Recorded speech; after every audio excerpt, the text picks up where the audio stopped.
Hello, I'm the Nostalgia Critic guy. Remember it so you don't have to. We all have those holiday specials we love, even if they're not really the best. Whether it be nostalgia, creativity, or some sort of surreal intrigue, we all have those specials we know aren't fantastic, but something nonetheless draws us to them. They're not good enough to be classics, but they're not bad enough to go unappreciated either. There's a certain magic to these specials that keeps us coming back, and this Halloween, we're gonna look at what it is here today. So get ready to cheer with adequacy. We're looking at the top 11 best ones. Why top 11? Because I like to go one step beyond. So, sit back and enjoy the top 11 Halloween guilty pleasures.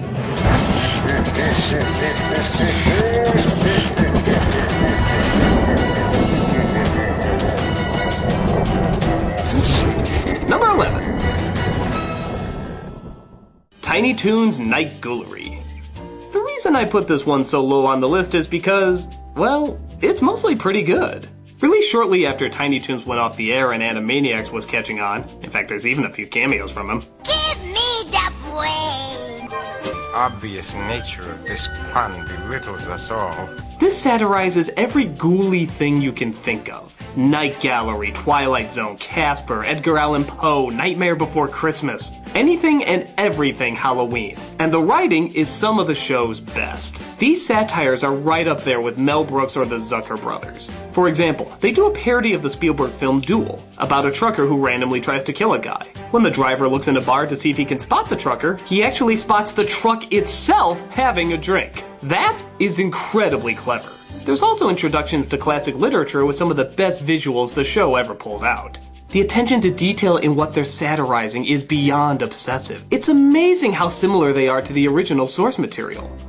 So you might be wondering, why is it on this list at all? Well, a few sketches maybe are a little too smart for their own good. Like the Terror at 20,000 Feet parody is literally nothing but Star Trek jokes. Get it? Because it's Star Shatner? Even some of the impressions are a little hard to get. I'm still not sure who this is supposed to be. You ever wonder what exactly they mean by more? Tim Conway? All three of my fans who remember him? Nevertheless, it's not nearly enough to take away from appreciating this fun collection of beautifully animated zaniness. The misses are minor, but the hits are just too good to overlook. As of now, there's sadly no DVD release of this special, but if you can hunt it down on VHS, do it. It's definitely worth the search. It's time to do adventures, and that's all we've got. Gee, those costumes sure were hot. Number 10. The Halloween That Almost Wasn't. This is about as low budget as TV specials get, but they do still manage to make the most of it. Dracula summons all the famous movie monsters together for Halloween, but the witch is fed up with Dracula's treatment of them and goes on strike if he doesn't start playing nice. He refuses, leading to a wild goose chase of him and the other monsters trying to force her to change her mind. Yeah, it's about as silly as it sounds, but what makes it enjoyable are the performances. This isn't any kind of great writing, but everyone's dedication to their character is really something to be admired. Judd Hirsch does a surprisingly hilarious Dracula voice. I will get even with you for this, Igor, if it takes me 1,000 years. And I know how to make you live that long. And Mariette Hartley is great as his cynical nemesis. Out of my way, Shorty. To say it's laughably cheesy would be an understatement. Hell, it ends with a disco party. But it's surprisingly heavy on atmosphere and even manages to get in a few laughs here and there. For something obviously intended for little kids, there's just enough bizarreness and, of course, love for Halloween that makes it a fun little goofy tale. It's like a G-rated Monster Squad. Which is strange, the adult film stars kids, but the kid film stars adults? But you get the idea. If you're in the mood for something awkward, but enjoyably awkward, this is definitely worth a watch. It's one of those days I wish I was dead. And stay dead. Number 9. The Pumpkin That Couldn't Smile. Yeah, that's Raggedy Ann and Andy who star in it, but to its credit, it turns out a very laid-back and kind of likable short with a lot of great fall visuals.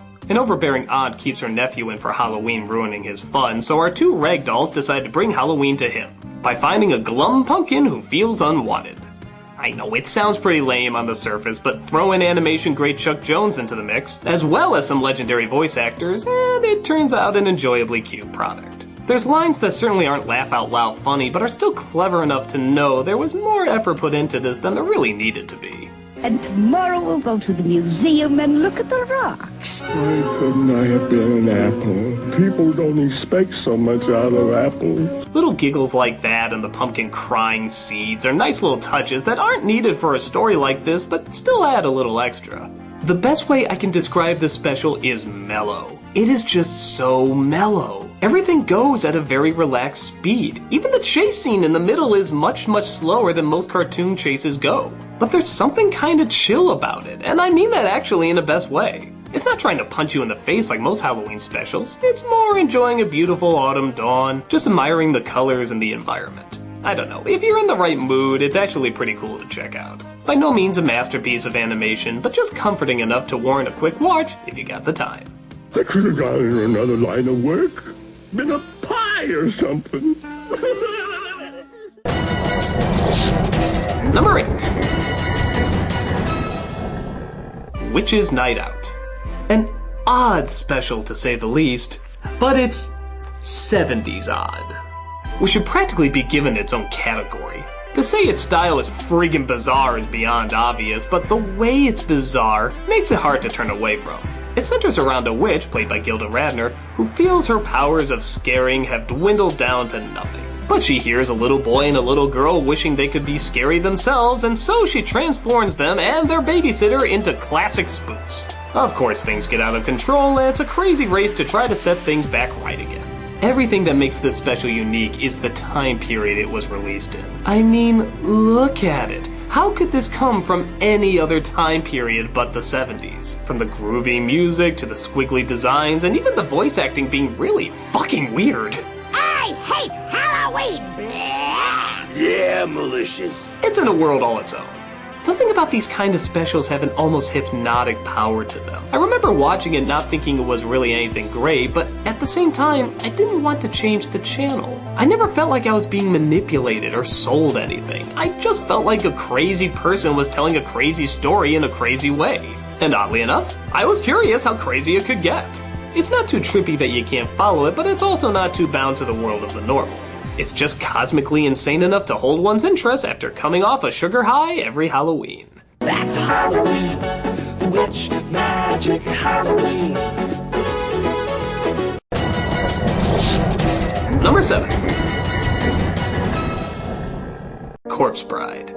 People are kinda split on whether or not this is a good movie, but no one can deny it's dripping with gothic atmosphere that made Nightmare Before Christmas a classic. The story about a young man who accidentally proposes to a dead bride is refreshingly original, as well as refreshingly strange. It's nice to see a story like this that feels a little bit like a fairy tale but isn't a reboot or a remake. It's something completely out of the mind of someone else. The look also very cleverly satirizes the Victorian era as showing it being more dead and unlively than the world of the dead. An interesting idea that you don't really start living until you give up everything you thought mattered. With that said, it is flawed, with a boring villain, bland leads, and sometimes clumsy delivery. It's strange too that I find myself getting more expression out of Jack Skellington who has no eyes, and yet so little expression out of Johnny Depp's character who has huge eyes. I think that's because even though they're big, they change very little, and once combined with a tiny mouth that also allows for very little expression, you don't get much variety out of their reactions, which makes them harder to relate to. But, like I said, there's still a lot of great stuff that makes it worth a glance. It has new songs from Danny Elfman, a lot of great actors, and naturally, it looks amazing. This is one of Tim Burton's best looking films, and that's saying a lot given his lineup. Flowing animation and original subject matter makes it maybe not Coraline or Paranorman, but still an interesting flick to check out.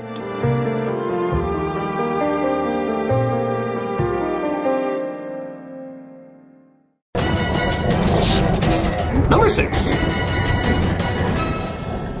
Grinch Night.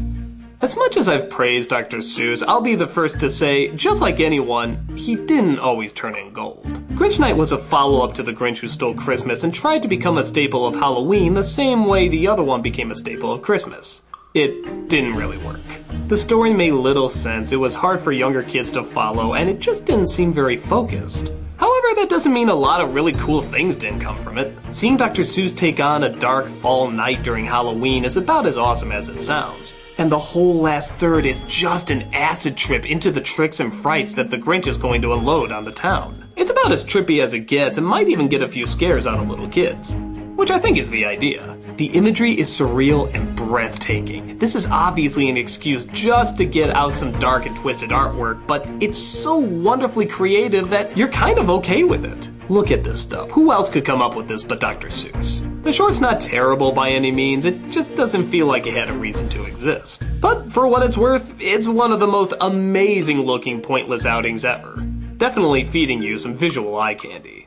Watch the opening for atmosphere, stay for the trip out near the end. It's a Grinchy Grinch time, to say the least. I wouldn't go out on a night like this for $1.50. Hey, Doug Walker here, just got a fast announcement. I will be doing a Q&A, a YouTube Q&A, in the comments for the trailer of Nostalgia Critic The Awesoming. You can check that out there. It is going to be from, let me see here, 3:30 p.m. Central Time to 5 o'clock Central Time. We are also going to do 2 free downloads as well. So like I said, just click on the little area there, and hopefully I'll be able to answer your guys' questions. I will see you there. Take care. Number 5. Garfield's Halloween Adventure. What can you say? It's Garfield. How can you go wrong with him? Shut up! It's our favorite fat cat roaming the town trying to get candy while coming across a band of ghost pirates searching for their lost stolen treasure. The pirates aren't even really that scary, but the time they take to build them up by having a creepy old man tell their story is just the right amount of corny and creepy for most kids. But that's not what makes it rewatchable. What brings us back is Lorenzo Music as Garfield. I swear that voice is so infectious at being both lazy and energized at the same time. Candy, candy, candy, candy, candy, candy, candy, candy. Steady yourself, Garfield. He has the cranky cynicism of an adult, but the greeny hyperactiveness of a child. Dogs have to help cats go out and get candy, and if a dog does a good job, he gets a whole piece of candy of his very own. The special also has a lot of little funny touches too, like how many various ways they can show a monster disguised is really a monster disguised.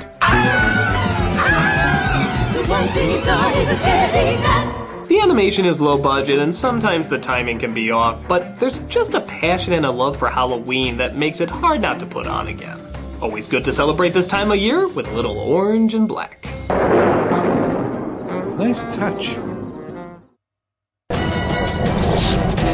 Number 4.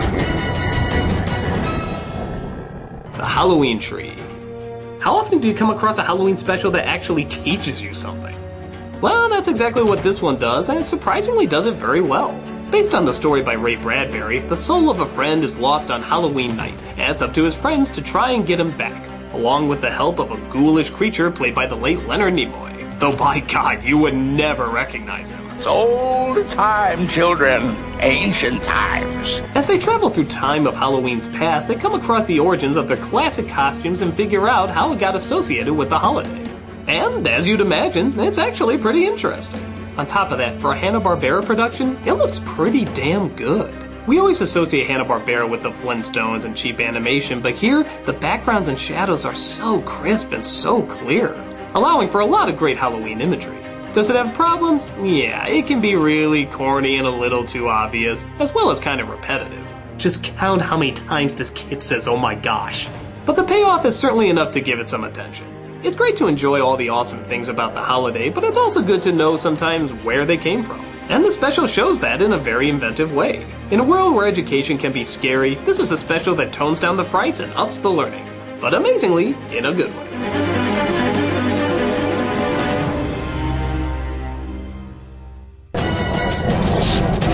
Number 3. Monster House. Another really original idea that's so simple and yet most people never forget it. It's about exactly what you think, a monster house. One that gobbles up anybody who walks by and pisses it off. While imaginative, you would think it would get old really quick, but there's actually a pretty clever story that has a few twists and turns in it. It's not overly complicated, but it's not insultingly simple either. It's just the right balance of a dark and twisted story with goofy and likable characters. And of course, visually, they up the darkness. Skinny trees, scary faces, people in peril, it has a lot of fun. At times it can be a little slow and the character animation can be a little awkward given the time period it came out, but the various ways they show off this house and change it around to make everyday objects suddenly look intimidating is really cool. It's a good combination of being both creepy and odd, but also sweet and innocent at the same time, with just the right amount of an edge for a kid's film. Do you want to be eaten alive? No! Get out of here! It's another flick you have to praise for its originality and its dedication to an idea. It's not Laugh Riot or anything, but there's enough in it to keep coming back for a few more housewarmings.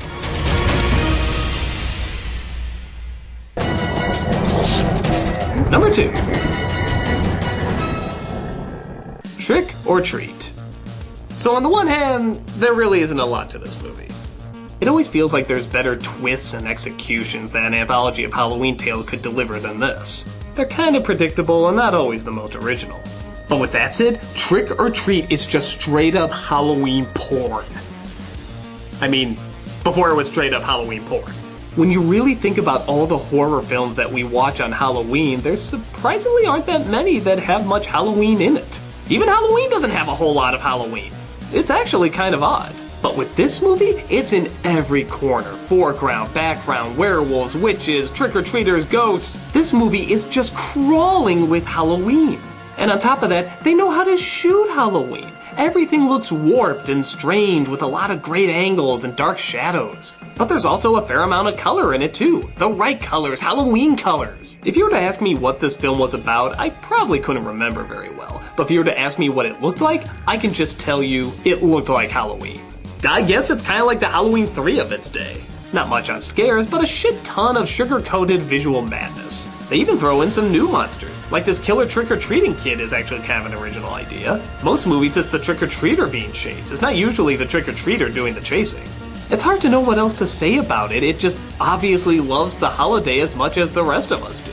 And it's hard to fault it for that. Hell, I appreciate it for it. It really is a fun flick to watch, if only just to watch it. You could put it on mute and still get a satisfying surge of Halloween from beginning to end. It just fills you up with that awesome feeling while still having that intense edge. It's not a perfect film, but it's a perfect exploitation of everyone's favorite night.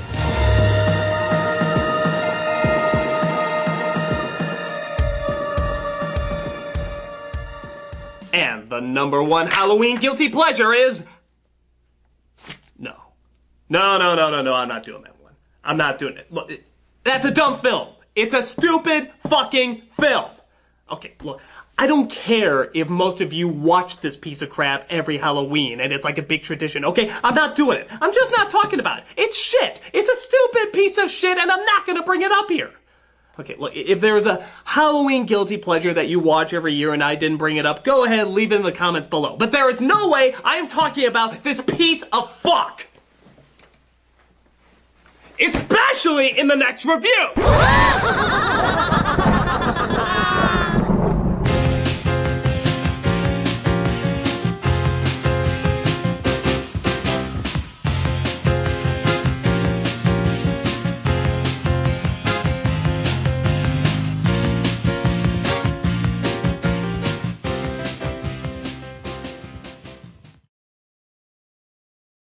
Hey guys, Doug Walker here doing the charity shout out. As some of you may or may not know, one of our former producers, Lindsay Ellis, recently lost her father to Parkinson's disease. In lieu of flowers, she has invited people to make donations to the Michael J. Fox Foundation. So that is the charity that we are doing this week. The Michael J. Fox Foundation, as many of you know, is a foundation trying to make breakthroughs in curing Parkinson's disease. They try to raise awareness, they try to get more information about the disease to people who don't know that much about it, but most importantly, they put their research to work. They use it to try and make new drugs to help people with the disease, they do everything in their power to try and create easier ways of living with it. They have fundraiser after fundraiser and all sorts of events that get in so much money and get so much work accomplished. But as you know, we're still not at the point where we can cure it yet. There have been so many stories of so many people that have gone through so much hardship from this disease. The pain so many of these people have to go through is so emotional and so gut-wrenching, but at the same time it's a reminder of just how real this disease is and how hard we have to work to find a cure for it. Michael J. Fox has done a wonderful job drawing attention to this cause, getting more and more people involved, and on top of that, if you go to their YouTube site, you can see what they do with their time, where all the effort and money goes into. Just spending a few minutes watching a few videos, you can see this is definitely a good place. A place where people work endlessly to try and get to a day where we can live without this disease. It's something people should never have to go through, and so many people are trying so hard to create a world where they don't have to go through it. So please definitely take the time to check out the website, look up some information, watch the videos, see the good work that they're doing, and take a part in helping by making a donation. This is a cure that can happen with your help.